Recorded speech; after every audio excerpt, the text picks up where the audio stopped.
Blowing bubbles on a nice warm day is such a fun activity. But have you ever wondered how to create your own giant bubble?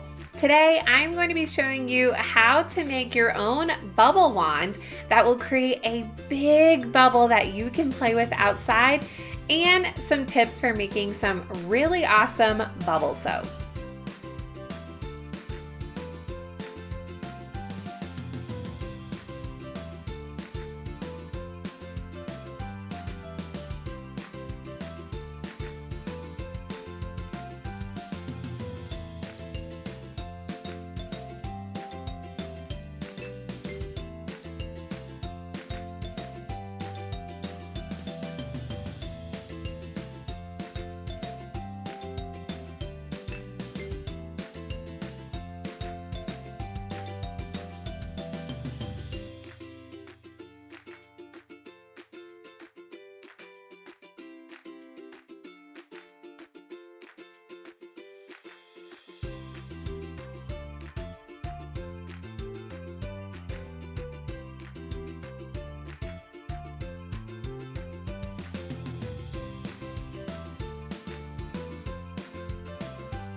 When you put your bubble wand in the soap, make sure that you hold both of the sticks straight.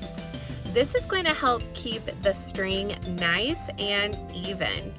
Also, double check that your string isn't tangled up. That will determine what size bubbles you are able to make with your bubble wand. Keep swishing your stick around in that soap and see what different size bubbles you can make. No matter what you try, you are creating some science in your very own backyard.